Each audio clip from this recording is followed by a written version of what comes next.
Vamos começar mais um bate-papo jurídico. Hoje eu estou aqui com o Dr. Marcelo Rodrigues e o assunto do dia são boas práticas no negócio de compra e venda de veículos. Se é a sua primeira vez nesse canal, já se inscreve, deixa o seu like e compartilha este vídeo para que ele alcance mais pessoas. Dr. Marcelo, para quem não te conhece, se apresenta, por favor. Muito bom dia, Dr. Marcelo Rodrigues, advogado militante na área de direito de trânsito, no que respeita a questões ligadas a veículos, ligado à habilitação, compra e venda de veículo, tudo que é relacionado a veículo, atendendo aí clientes de todo o Brasil já há mais de 10 anos. Legal. E a gente escolheu falar desse tema porque é o seguinte, doutor. O brasileiro ele tem um negócio que quando ele vai negociar imóvel, ele consulta o advogado. Mas quando ele vai negociar o carro, ele não procura. E daí acaba tendo um monte de problema nesse sentido, não é verdade, doutor? Você tem toda a razão, Rafael. Olha, eu arrisco dizer que ainda nos imóveis, muitas vezes ele acaba falhando nessa verificação. E, em se tratando de veículo, é pior ainda. Por quê? O brasileiro ele tem essa paixão, né, pelo automóvel. É uma coisa que é o sonho, muitas vezes, de criança ali, de grande parte dos brasileiros.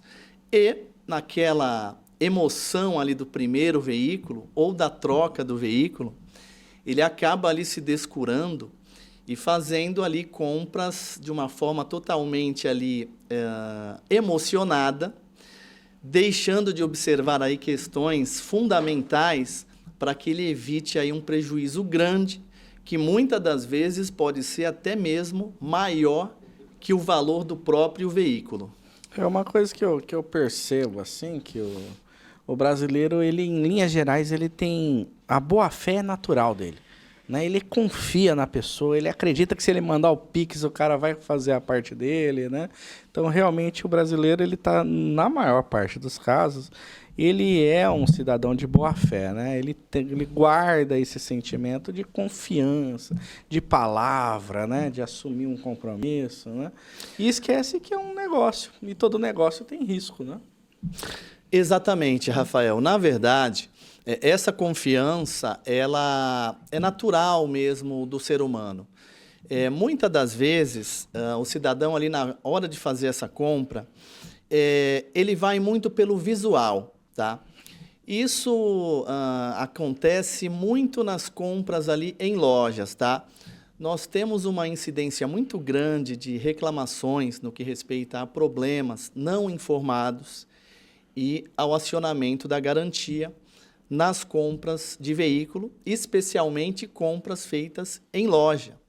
Muitas vezes o cidadão ele acredita ali que por ser uma loja grande, renomada, bonita, vistosa, com muitos carros ali importados, novos, e por ele ser muito bem atendido ali naquela pré-compra, ele acredita que pode confiar cegamente, quando a experiência prática demonstra que não existe nenhuma garantia de que ele, comprando numa loja grande, bonita, vistosa, ele não vai enfrentar problemas também ali com o veículo. É muito comum que as lojas, hoje, até para se resguardar, elas elaborem um laudo cautelar. Sim. O problema é que esse laudo cautelar, ele não existe uma padronização. E também devemos lembrar que o laudo cautelar, esse laudo que as vistoriadoras elas costumam ali elaborar, elas não têm um respaldo técnico verdadeiramente, na medida em que esse laudo ele não é assinado por um engenheiro mecânico, e sim por um vistoriador, que muitas das vezes faz um curso ali rápido, às vezes até à distância, de vistoria, e passa a fazer essas avaliações. Então, as lojas elas costumam ter as empresas de vistoria parceiras, Sim. onde elas costumam encaminhar os veículos ali que elas adquirem para revender e fazem esse laudo. E dão uma força assim, para esse laudo muito grande. Eles apresentam ali para o comprador como se o veículo fosse excepcional, como se estivesse revisado. E a grande verdade é que pouquíssimas lojas efetivamente fazem uma revisão verdadeiramente e também raríssimas as empresas que fazem a encomenda de um laudo cautelar oficial assinado por um engenheiro mecânico. E nesse caso, doutor, além de olhar o valor da parcela, né, e o laudo cautelar, o que o consumidor tem que fazer? Porque o cara tá lá, ele quer comprar um veículo, ele necessita daquele bem, ou porque para trabalhar, por status, enfim, tem N motivos que leva ele a querer um veículo, né, e fazer um investimento tão grande, né, um montante geralmente elevado, né? Mas e aí, o que ele tem que olhar então? Porque daí o cara tá perdido, né? Olha, Rafael, eu digo o seguinte, por mais que seja uma conquista, né, considerando que essa compra ela é feita aí muito com o cunho emocional e o brasileiro tem essa autoconfiança em si e essa confiança em terceiros, a grande verdade é que os veículos atuais eles possuem uma tecnologia embarcada muito avançada e que requer ali um conhecimento técnico muito apurado para que efetivamente você consiga atestar ali a qualidade daquele veículo. Então, o ideal é que ele leve esse veículo até um mecânico da confiança dele e que ele não confie cegamente naquele laudo cautelar ou na conversa ali do vendedor, independentemente se ele está comprando esse veículo em uma loja ou de um particular. Tomando essa precaução, e hoje existe também uma prática que é a chamada pré-compra, onde é feito um contrato, onde a pessoa toma posse do veículo, ela utiliza o veículo ali uns dias, faz um teste, mas um teste verdadeiro, tá? Não é aquele test drive controlado, não. Ela, inclusive, fica com o veículo com a incumbência de levar até o seu mecânico de confiança, de sua livre escolha. Desconfie quando você chega numa loja e o vendedor já quer te empurrar uma oficina própria ali para fazer essa vistoria, ou ele vem com esse laudo cautelar, que ele fala que é um laudo técnico, mas sabemos que técnico mesmo só assinado por um engenheiro mecânico, como eu mencionei aqui. Então, não se pode confiar cegamente nisso. Essa figura da pré-compra vem aí evitando muitos prejuízos, tá? Por parte dos consumidores, especialmente naqueles veículos de médio, grande porte, aqueles veículos que já saem da linha popular, cujo problema, se for detectado ali, pode custar muito caro para o consumidor. Legal. E você está mencionando aí essa questão de consumidor, concessionária, né, loja de veículos e assim por diante. E quando envolve dois particulares? Que aí eu acho que tem um problema grande, né? Porque no pior dos cenários, o consumidor ele é a parte hipossuficiente. Ele está protegido ali pela legislação, né? E consegue demandar contra a loja de uma forma mais simples. E eu vendendo para você e você comprando, como é que vai funcionar isso daí, doutor? Perfeito, Rafael. A sua observação ela é muito importante. Mesmo que você compre esse veículo em uma empresa, e aí a relação jurídica vai ser regida pelo Código do Consumidor, vai dar uma garantia adicional ao comprador, nós ainda temos diversos problemas. Então, quando você faz uma compra de um particular, os cuidados devem ser aí redobrados. O consumidor, aí sim é que é muito mais importante que ele faça essa proposta de pré-compra para que ele possa avaliar o veículo verdadeiramente. Se o veículo passar na pré-compra, se tiver tudo correto, ele faz ali o seu laudo cautelar da vistoriadora dele, né? E ele pode ajustar ali com o vendedor o seguinte: olha, eu vou levar o carro na minha oficina de confiança, vou fazer o laudo cautelar na minha vistoriadora, o veículo é bom de verdade? Se o vendedor ali começar a disfarçar ou começar a passar mal ou dizer, ah, não, eu já tenho laudo aqui, não, o carro é bom, pode ficar tranquilo, comece a desconfiar, porque quando o carro é bom de verdade, ele aceita que você leve sim o carro na sua oficina de confiança, aceita que você faça o seu laudo cautelar e aí você fala, olha, se o carro é bom, se está tudo ok, deixa que eu faça aqui essa pré-compra, deixa que eu faço essas verificações e pode ficar tranquilo, porque se o carro passar em tudo, eu estou pagando, eu aqui que quero comprar o carro, esses custos são meus. Agora, se reprovar, você paga, tá beleza? É nessa hora que começam as desculpas e o negócio não segue. Então, é um indicativo aí de que tem algo errado. E, lembrando que na compra entre particulares, embora não incida o Código do Consumidor, sempre vai também ter a incidência da lei. Só que, nesse caso, o que vai reger essa relação é o Código Civil, onde o comprador também tem uma garantia aí no caso de um vício oculto ou o vício redibitório, que é como o Código Civil trata, Sim. naqueles casos onde aquele defeito, aquele vício, ele não é um defeito de fácil constatação, ele não é aparente. Então, aí, pelas normas do Código Civil, é possível, sim, aquele comprador que se sentiu prejudicado, ele pleitear os seus direitos com sucesso. E você falou sobre vício oculto, né? Vamos colocar esse problema na mesa aqui, né? Já vi isso no escritório várias vezes. O cara compra um veículo, às vezes até zero, né? E começa a ter muita dor de cabeça. Esse carro começa a dar problema, começa a dar barulho, começa a quebrar não sei o quê. Ele vive tendo que voltar na concessionária, né? Nesse exemplo. Vamos lá. O que ele pode fazer para resolver? Porque daí ele investiu ali, se for um veículo zero, 100 mil reais, 110, 120 mil reais num carro, e tá dando problema, tá dando dor de cabeça, não tá prestando para aquilo que ele queria. Olha, Rafael, hoje nós temos uma incidência muito grande do número de reclamações no que respeita a esses problemas posteriores e a qualidade do pós-venda, né? No Brasil, a grande verdade é que até as grandes montadoras, as compras ali feitas em concessionárias, têm um pós-venda, assim, terrível, tá? De toda maneira, é importante saber que se você está tendo um problema ali com o veículo, todo veículo, vamos colocar aqui o que é mais comum, que são os veículos aí seminovos, usados, tá? Eles têm uma garantia aí, normalmente, você tem aí os 6 meses de garantia, né? É o que as lojas costumam dar essa garantia, né? Só que, muitas das vezes, eles acabam ali, na hora que você aciona essa garantia, eles não querem cobrir, né? Eles alegam que a garantia, ela cobre somente o motor e o câmbio, né?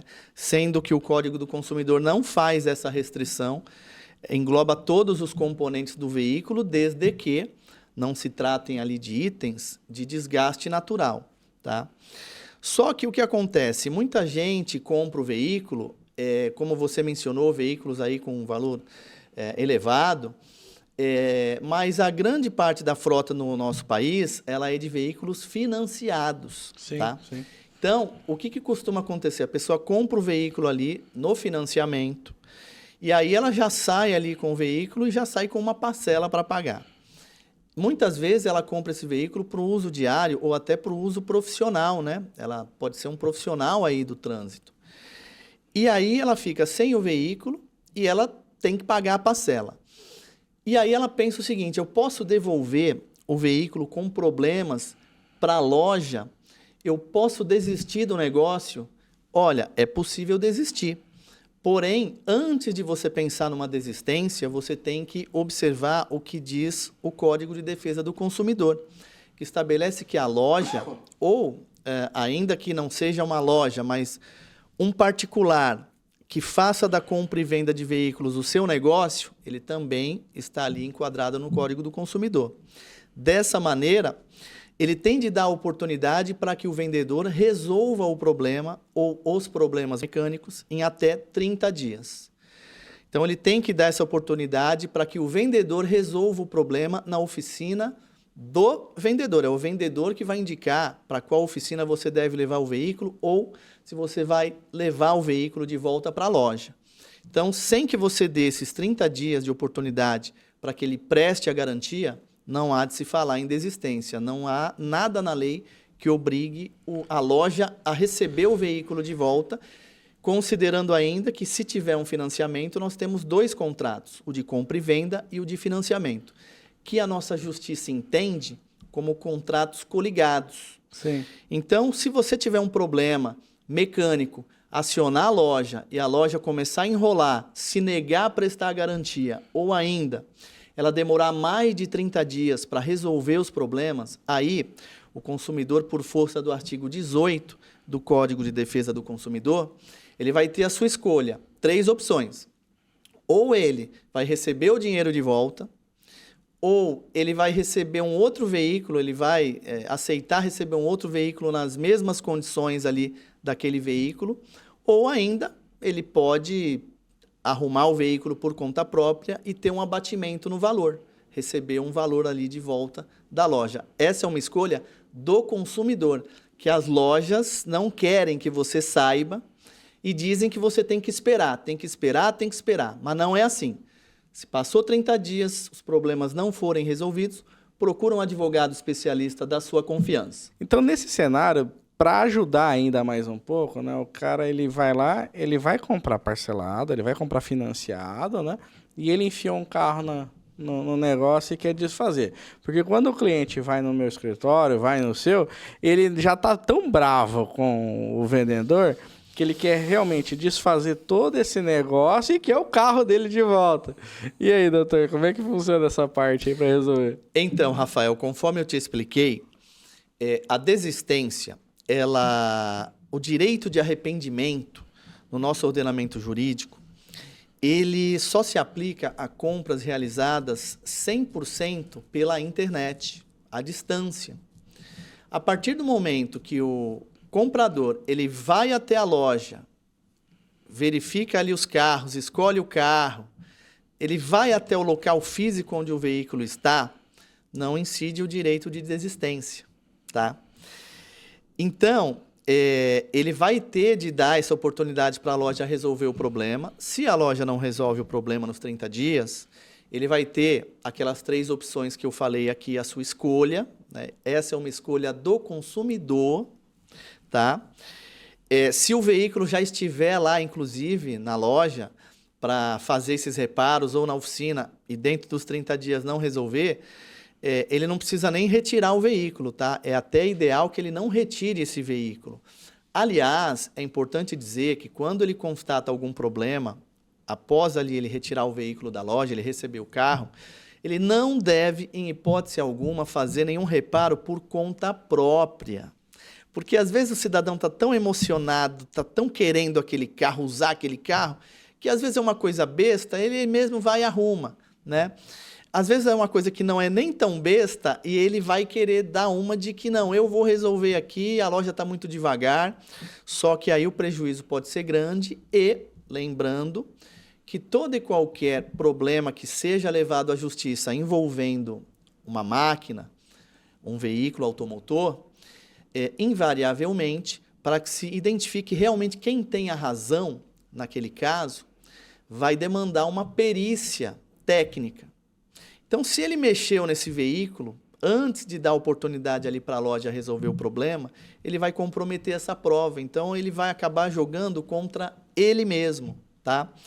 A justiça entende que nos casos onde existe esse problema em itens aí essenciais do veículo que não permitem que o veículo volte a circular com segurança e não forem resolvidos dentro dos 30 dias, a possibilidade de desistência, sim, dessa compra e venda para que se volte ao estado anterior. Então, se ele deu esse veículo dele de entrada, a loja vai ter de dar um jeito de devolver esse veículo ou o valor equivalente. Como ele é um contrato ali coligado, acessório, ocorrendo a finalização da compra e venda, a anulação dessa compra e venda, vai ocorrer também a extinção desse contrato de financiamento. E aí, tudo aquilo que o consumidor pagou nesse financiamento, ele pode receber de volta de forma aí atualizada, tá?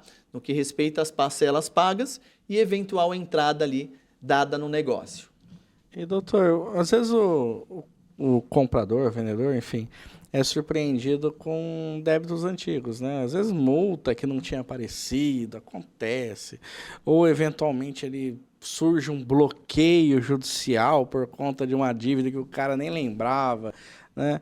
Como é que a pessoa, né, a parte prejudicada, pode enfrentar esse tipo de situação?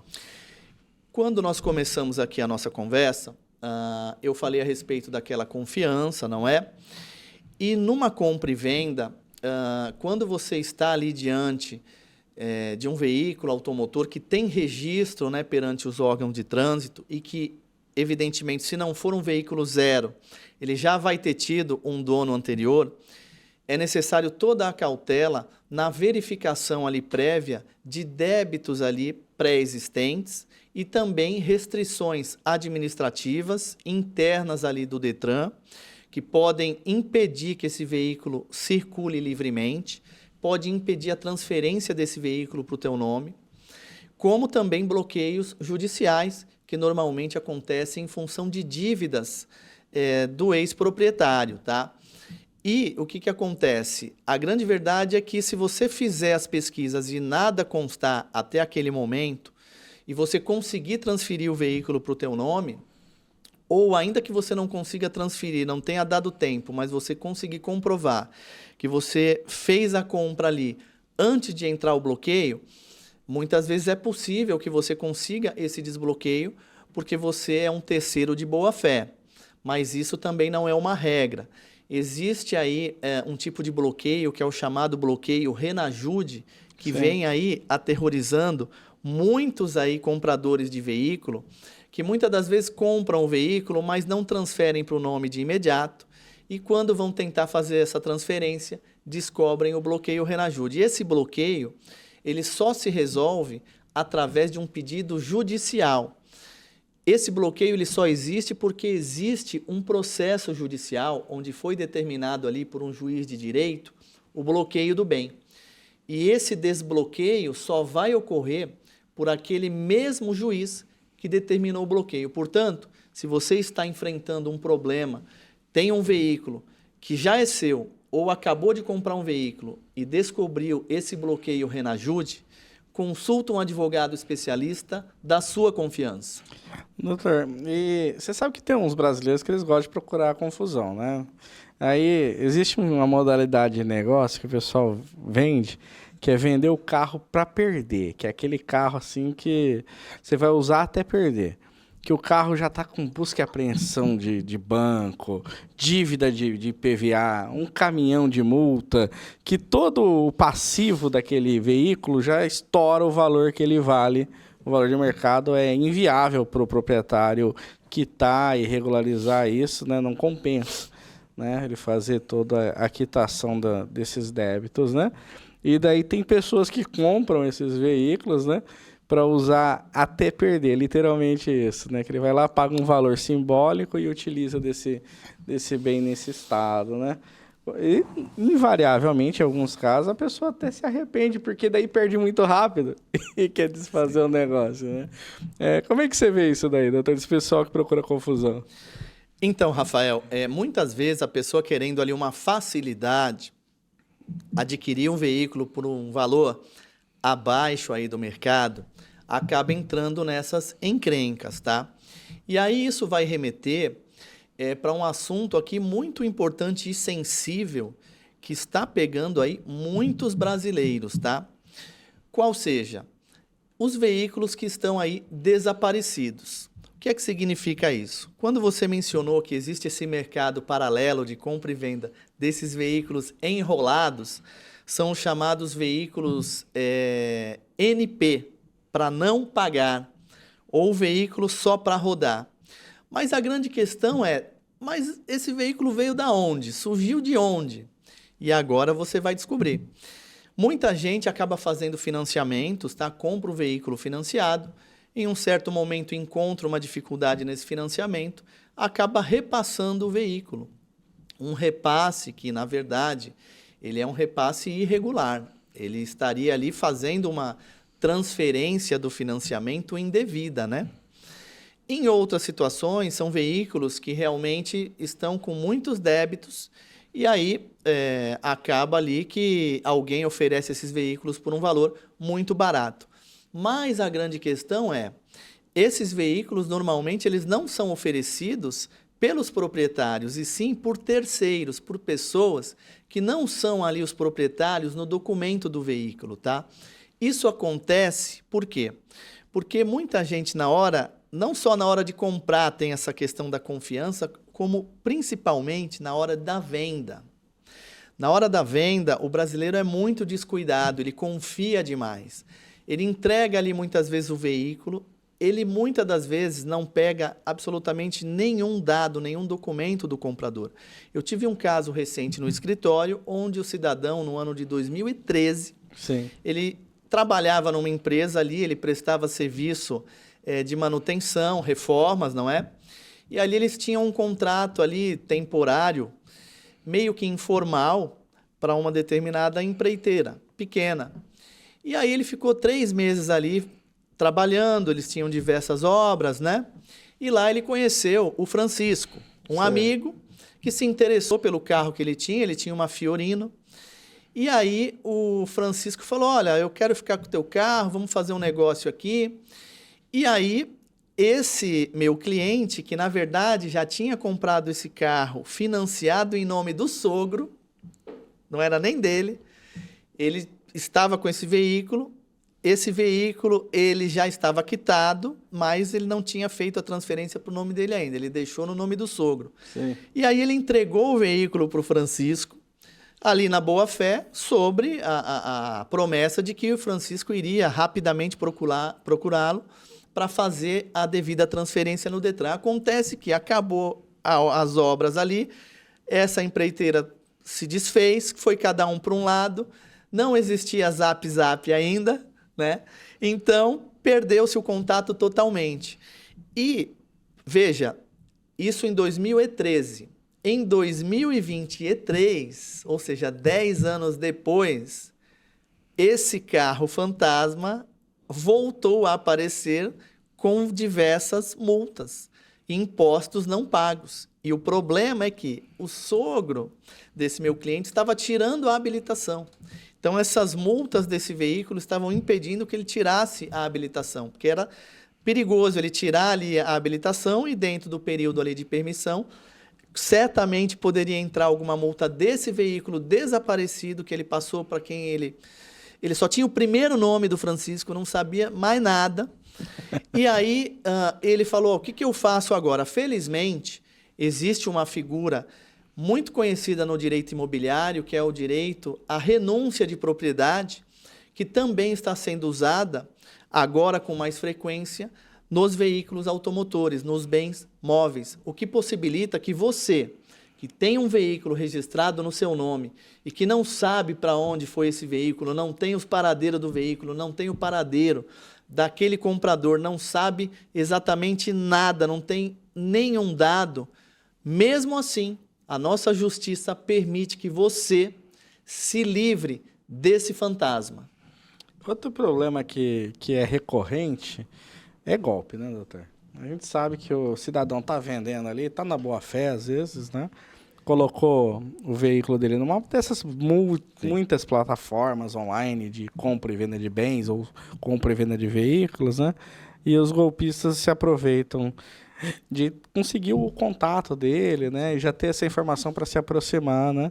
E assim, aí você soma essa facilidade de acesso para a pessoa está tentando vender um bem e existe essa questão do brasileiro não se precaver, ter muita boa fé, fazer muito pagamento instantâneo por Pix, né? Sem contrato, enfim. Como é que você vê, então, para resolver esses problemas de tantos golpistas atuando nesse mercado de compra e venda de veículos? Olha, Rafael, essa é uma questão fundamental. Vem aumentado muito o assédio desses golpistas sobre as pessoas de bem, especialmente quando eles percebem que quem está fazendo a venda do veículo ali é o próprio proprietário, é o particular, é o dono do veículo. E aí a criatividade deles não tem fim, tá? Muitas das vezes eles alegam que estão fazendo a compra ali para um terceiro ou que um terceiro vai fazer a visita ali para ver o veículo, tá? Muitas vezes ele fala que o negócio está fechado, pode tirar o anúncio do ar e sem você saber ele faz novos anúncios e vende o teu veículo. Então está muito perigoso, tanto na hora de você comprar veículo, tá? Especialmente se você tem ideia de comprar online, e se você não tem esse conhecimento de médio para avançado na mecânica, eu recomendo que você procure o serviço de um car hunter. de um buscador de carros, tá?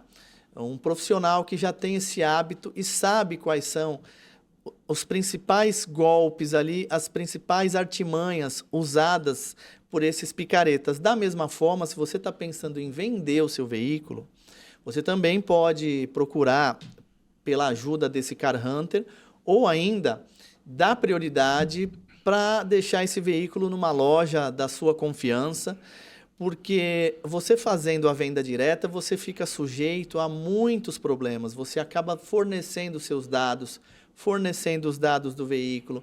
Se você vai mostrar esse veículo, você não sabe quem é que vai lá ver esse veículo, né? Nós temos aí também, hoje, com o celular ali, com a vida financeira na palma da mão, um perigo muito grande de você sofrer aí um sequestro relâmpago, algum tipo de golpe, né?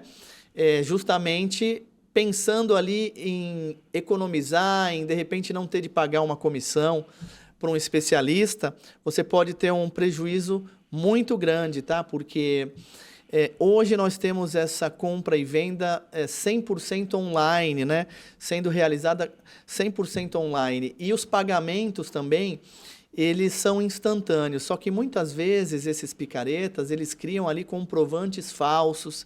Às vezes eles até fazem o pagamento para sua conta, mas logo em seguida eles fazem aquele pedido do MED, né? Do Mecanismo Especial de Devolução, onde o dinheiro acaba ficando bloqueado. Então, você pode acabar ficando sem o teu veículo e sem dinheiro também. Legal, doutor. A gente combinou aqui ficar meia horinha, é o tempo de tomar um café nós dois aqui. Foi um prazer recebê-lo, né? Agradeço demais pelas orientações que o senhor deu aí, por esses ensinamentos. E eu vou abrir o microfone para o senhor se despedir. Olha, eu agradeço demais aqui pelo convite. Podemos aqui esclarecer os direitos, divulgar a informação. Eu acho de suma importância a existência desse tipo aqui de canal, desse conteúdo. Meus parabéns, continue aqui com esse trabalho. Você que não é inscrito, por favor, se inscreva no canal, é gratuito. Toda semana aqui informações valiosíssimas que você só conseguiria pagando uma consulta jurídica e uma consulta aí elevada, hein? E além de se inscrever, você tem a possibilidade de se tornar membro desse canal e contribuir com R$ 4 por mês para ajudar a financiar o nosso trabalho. Até o próximo episódio.